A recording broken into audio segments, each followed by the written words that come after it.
नमस्कार दोस्तों, आपका मेरे चैनल करंट अफेयर में स्वागत है। देश दुनिया की रोज़ नई नई खबरों से परिचित कराना ही मेरा उद्देश्य है। आज का टॉपिक आप लोगों को सुनने में बहुत ही अच्छा लगेगा क्योंकि वह बहुत ही इंटरेस्टिंग होने वाला है। हम बात करेंगे आज रोबोटिक सेना के बारे में। जी हाँ दोस्तों, रोबोटिक सेना कंप्यूटर सिस्टम के माध्यम से वह कार्य करने के लिए भी सक्षम है जिसे पहले करने के लिए मनुष्य की बुद्धि की आवश्यकता होती थी। एआई या आर्टिफिशियल इंटेलिजेंस से तो हर कोई परिचित है। आर्टिफिशियल इंटेलिजेंस भाषा को समझ सकती है, चित्रों को पहचान सकती है, गेम खेल सकती है और निर्णय ले सकती है तथा समस्या को हल करने की भी शक्ति इसके अंदर होती है। चैट जीपीटी से तो आप लोग सब परिचित ही होंगे और जहाँ पर इसके प्रयोग की आवश्यकता होगी मेरे अनुमान से आपने उसका प्रयोग किया भी होगा। इंटरनेट की दुनिया में चैट जीपीटी का बहुत ही महत्वपूर्ण स्थान है। चैट जीपीटी से जब हम कोई प्रश्न करते हैं तो यूज़र की आवश्यकता के अनुसार वह बहुत ही जल्दी आंसर देती है। यहाँ पर मेरा उद्देश्य चैट जीपीटी के बारे में बात करने का यह है कि चैट जीपीटी जिस तकनीक से कार्य करती है उसी को ही एआई कहते हैं, यानी आर्टिफिशियल इंटेलिजेंस। अगर आसान शब्दों में समझा जाए तो व्यक्ति की बुद्धि को जब मशीनों के द्वारा प्रदर्शित किया करते हैं तो वह एआई कहलाती है। और ये जो कंप्यूटर रोबोट होते हैं वह भी इसी प्रकार कार्य करते हैं। वे मानव के मस्तिष्क की नकल करते हैं। उदाहरण के तौर पर अगर आपको समझाया जाए, यदि हमें रोबोट को बिल्ली और कुत्ते के बारे में समझाना है तो पहले हमें उन्हें बिल्ली और कुत्ते का चित्र दिखाना पड़ेगा और बिल्ली और कुत्ते के चित्र के साथ उन्हें लेबल भी दिखाना पड़ेगा। इससे उनके दिमाग में यह सेट हो जाता है कि बिल्ली और कुत्ता देखने में ऐसे हैं। तो इस प्रकार हम कह सकते हैं कि जो ये रोबोट हैं ये उदाहरणों से और अनुभवों से ही सीखते हैं।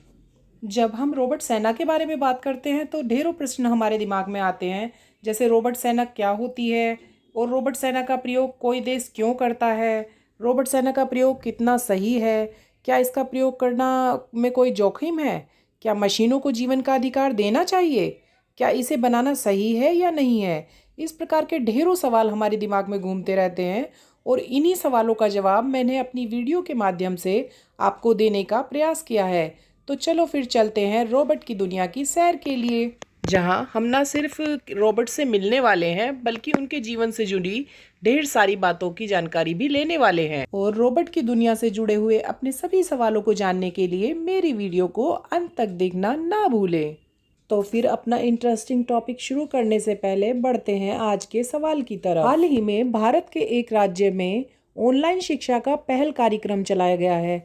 यह भारत के किस राज्य में चलाया गया है? जिसको इस प्रश्न का उत्तर पता है वह मुझे इसका उत्तर कमेंट बॉक्स में लिख सकते हैं और जिन्हें उत्तर की जानकारी नहीं है वो इंतजार कर सकते हैं वीडियो के अंत का। तो चलो दोस्तों, शुरू करते हैं हम आज का टॉपिक। हम आज के टॉपिक में आपको रोबोटिक सेना के बारे में बताएंगे। रोबोट के बारे में तो हम सभी सुन चुके हैं, लेकिन यहाँ पर एक रोबोट का प्रयोग ना करके बहुत सारे समूह रोबोट का प्रयोग किया जाता है। उन्हें एक सेना के रूप में प्रयोग में लाया जाता है। यदि किसी दुश्मन ने जैसे हमारे ऊपर लड़ाई की तो वहाँ पर सैनिकों का प्रयोग ना करके रोबोट की सेना का प्रयोग किया जाता है। अब प्रश्न यह उठता है कि इस रोबोटिक सेना को किस किस काम में लाया जाता है। इन रोबोट का प्रयोग युद्ध में बचाव कार्य के लिए, जासूसी के लिए और युद्ध में निगरानी रखने के लिए किया जाता है। जैसे कि हमारे दिमाग में प्रश्न यह था कि इन रोबोट का प्रयोग क्यों किया जाता है, तो अब हम बताते हैं कि इनका प्रयोग क्यों किया जाता है। कोई भी देश इनका प्रयोग इसलिए करता है कि अगर हम युद्ध में लड़ते हैं तो उसमें जान और माल की हानि होती है, तो इससे सैनिकों की जान बच सकती है। जहाँ पर हमें सैनिक को भेजना है वहाँ हम रोबोट को भेज सकते हैं। इससे सैनिक बहुत कम घायल होंगे। इन रोबोट की एक विशेषता यह भी देखने में आती है, ये ऐसी जगह भी कार्य कर सकते हैं जहां पर इंसान का पहुंचना मुश्किल है। जैसे कुछ घटना स्थल ऐसे होते हैं जहां पर जाना बहुत ही मुश्किल है, वहां जान का जोखिम होता है। दूसरी विशेषता यह भी देखने में आती है कि ये भारी से भारी बोझ उठा सकते हैं। एक इंसान से ये ज़्यादा बोझ उठा सकते हैं। जैसे किसी खतरनाक जगह पर हमें कोई जाँच करनी है तो ऐसे में इन रोबोट का प्रयोग किया जा सकता है।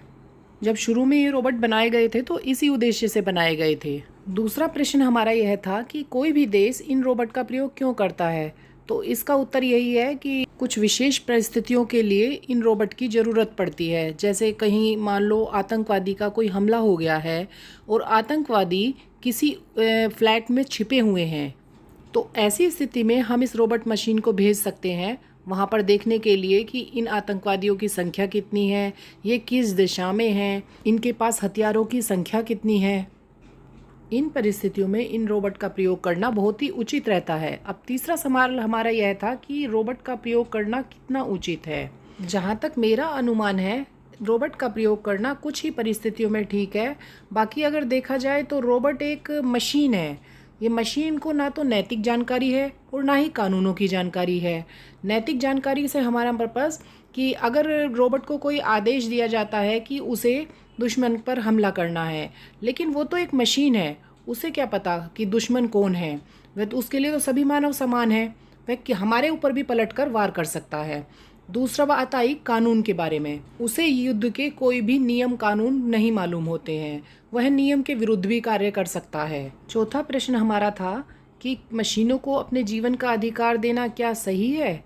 तो इसमें हम कह सकते हैं कि मशीनों को जीवन का अधिकार देना सही नहीं है, क्योंकि इन्हें हैक भी किया जा सकता है और कई बार इनकी मशीनरी खराब होने पर इनका रिजल्ट गलत भी आ सकता है।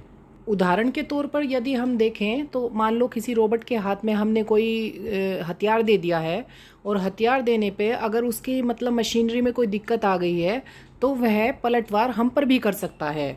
अब अगला प्रश्न हमारा था, क्या इन्हें बनाना सही है या गलत है। तो देखो, जहाँ तक मेरा मानना है, बनाना तो सही है, क्योंकि कुछ परिस्थितियों में इनकी आवश्यकता पड़ती है। जब सब देश इसे बना रहे हैं तो सभी देश के पास होना यह आवश्यक है। कई बार ऐसी विषम परिस्थितियां उत्पन्न हो जाती हैं जिस स्थिति में इनका प्रयोग करना बहुत ज़रूरी हो जाता है। जैसे मान लो किसी देश ने युद्ध के समय कहीं दूसरे देश में माइन बिछा दी हैं, और अगर ऐसी माइन को जांच करने के लिए सैनिकों को भेजा जाता है तो उनकी जान को हानि हो सकती है। उसकी बजाय हम रोबोट को भेजकर वहाँ पर जाँच करा सकते हैं, और यह रोबोट हर देश के पास होने आवश्यक है, वरना एक देश दूसरे देश पर हावी हो जाएगा। अब तो सभी देश इसे बनाने के होड़ में लगे हुए हैं। अमेरिका ने अपना पहला रोबोट 2012 में बनाया था। वह बोस्टन डायनेमिक कंपनी का था। वह बहुमंजिला इमारत पर छलांग भी लगा सकता था और वहाँ के फ़ोटो लाने में भी सक्षम था। अमेरिका का दूसरा जो रोबोट है वह है के-मैक्स हेलीकॉप्टर। उसने प्रयोग अफ़गानिस्तान में रसद भेजने के लिए किया था। यह भी एक स्वचालित हेलीकॉप्टर था जिसकी मदद से रसद वहाँ पर अफ़गानिस्तान में भेजी गई थी। फ्रांस भी अपने युद्ध अभ्यास में डॉग नामक रोबोट का प्रयोग कर चुका है, जिसमें उसे युद्ध में किस प्रकार लड़ना है, किस प्रकार जासूसी करना है, इस तरह के अभ्यास सिखाए गए थे। इस दौड़ में चीन भी किसी से पीछे नहीं है। उसने 2021 में भारतीय सेना से जब युद्ध की स्थिति चल रही थी सीमा के नज़दीक, तो उसने अपनी जो रसद सामग्री थी, मशीन गन थे, हथियार थे, और इसी रोबोट के माध्यम से तिब्बत में भेजे थे। एक बार जब भारत और चीन की लड़ाई चल रही थी तो उसने अपने सीमावर्ती क्षेत्रों में भी इस प्रकार के रोबोट को तैनात किया था, जो कि रिमोट से कंट्रोल होता था और फायर करने में सक्षम था।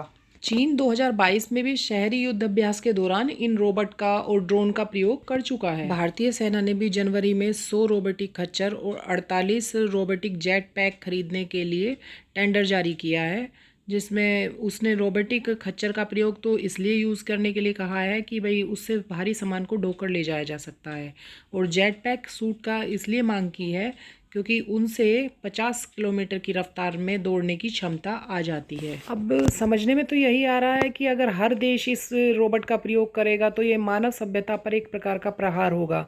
लेकिन प्रश्न तो वहीं का वहीं बना हुआ है कि इनका प्रयोग करना उचित है या अनुचित है, क्योंकि रोबोट एक मशीन है और उसमें मानवता नाम की कोई चीज़ नहीं होती। वह किसी पे युद्ध में किसी भी प्रकार की कोई दया नहीं दिखाएगा। मानव जाति में यह विशेषता पाई जाती है कि वह बच्चों और बूढ़ों पर प्रहार नहीं करता, लेकिन रोबोट इस प्रकार का विचार ना करके वह सब पर आक्रमण करता है। आप सब मुझे कमेंट बॉक्स में लिखना ना भूलें कि इस रोबोट की दुनिया की सैर आप लोगों को कैसी लगी।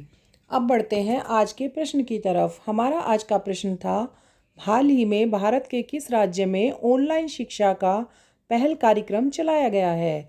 तो इसका उत्तर है भारत के उत्तर प्रदेश राज्य में ये पहल कार्यक्रम चलाया जा रहा है। इसका उद्देश्य ग्रामीण क्षेत्रों में रहने वाले बच्चों को शिक्षित करना है।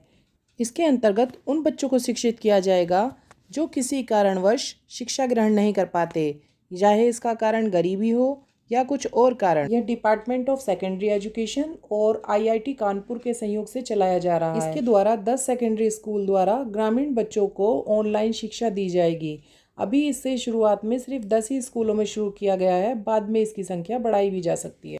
इसका उद्देश्य उन बच्चों को शिक्षित करना है जो किसी कारणवश शिक्षा से वंचित रह जाते हैं। इस पर मैथमेटिक्स और साइंस की क्लासें दी जाएंगी और कुछ ऐसी जानकारियाँ दी जाएंगी जिनसे कि वह किसी कारणवश वंचित रह जाते हैं। इसमें शिक्षा का सारा कार्यक्रम ऑनलाइन ही किया जाएगा।